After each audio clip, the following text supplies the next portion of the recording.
Hello, Antioch people. Welcome to my basement.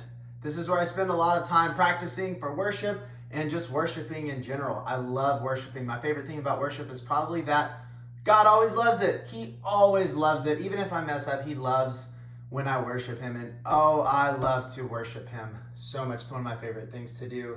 I'm here for our Illustrated Devos for week 3, and it is David Shows Kindness. We're going to be reading in 2 Samuel 9. So 2 Samuel is about that far in, if you want to go ahead and turn there. In this lesson, we're going to hear about the story of David and, are you ready? Mephibosheth. Say it with me. Mephibosheth. I don't even know if I'm saying it right, but now we're all saying Mephibosheth. Mephibosheth. What a crazy name. I know if I had a third child, I would not name them Mephibosheth because it's just too hard to say. So we're going to talk about David and Mephibosheth, the grandson of Saul and the son of Jonathan. We're going to learn about the word grace and what grace means. And then we're going to think about what does it mean to show grace to people around us. And oh my goodness, I could use some help with this for sure. David, talk to us. Tell us about it. All right, so here we go. 2 Samuel 9, 1 through 13. I'm going to read that. David asked, "Is there anyone still left of the house of Saul to whom I can show kindness for Jonathan's sake?" Now there was a servant of Saul's household named Ziba. They summoned him to appear before David, and the king said to him, "Are you Ziba?" The king He said, "Are you Ziba?" And he said, "At your service." The king asked, "Is there no one still alive from the house of Saul to whom I can show God's kindness?" Ziba answered the king, "There is still a son of Jonathan. He is lame in both feet." "Where is he?" the king asked. Ziba answered, "He is at the house of Machir, son of Amiel, in Lodebar." So King David had him brought from Lodebar, from the house of Machir, son of Amiel.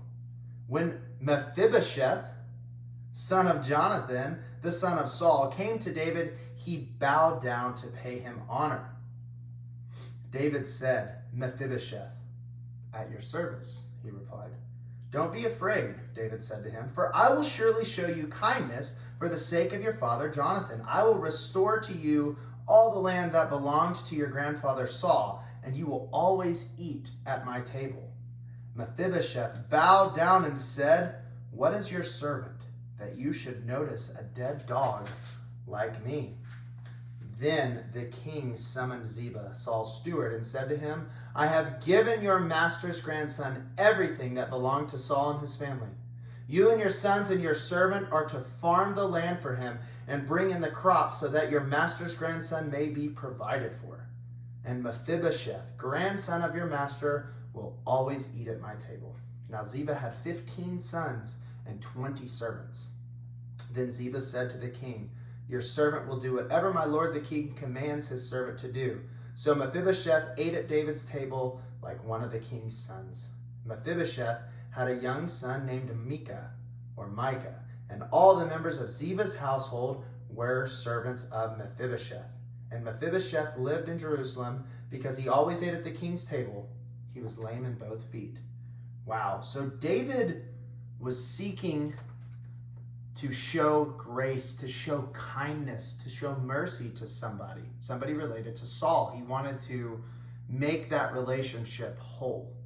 So he sought out somebody. He went looking. He's like, "I need somebody to put at my table with me, to eat my food. I want to make sure he is provided for. I want to make sure that he has everything he needs."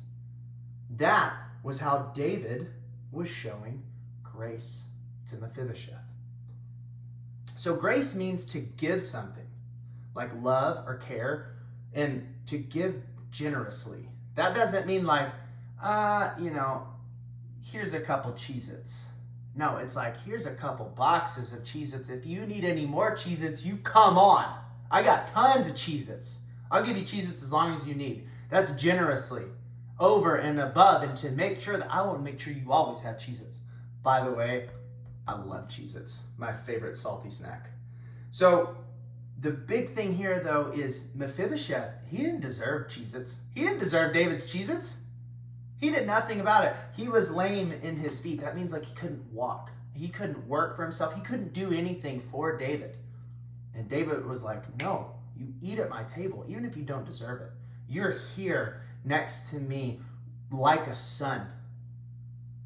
Man, whenever we see that kind of grace, like whenever I read about it, it stirs something. It's like, who are the people that I love?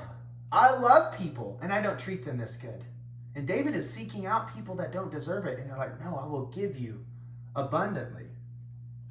Mephibosheth doesn't feel like he deserves it. He's kind of like, whoa, why are you doing this? Maybe you've had somebody do that. Treat you so well, so kindly, give you 2 boxes of Cheez-Its for nothing, and you're like, cool, what did I do? What, do I deserve this? And there's sometimes where maybe, no, we don't. But that person is just looking to be gracious and to give, even though they don't have to. To give to somebody for no reason. Sometimes we can show compassion and grace to people out of the love we have for someone else. Even if they don't know it, we can still love them. Like how David decided to honor Mephibosheth because he loved Jonathan so much. So think about, just take, and you can pause this or come back after. Think about someone in your life you really love. Your parent, your sibling, a friend, a teacher, right?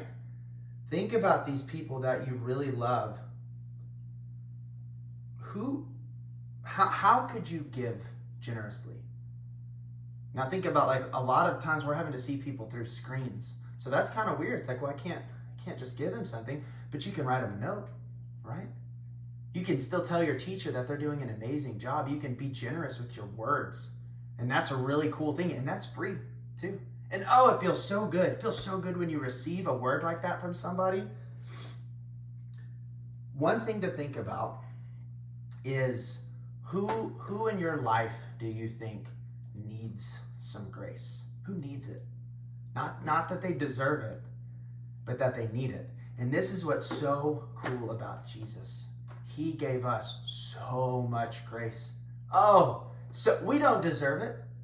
Do you think we deserve to live eternally in heaven with the creator of the universe? No, but his grace abounds.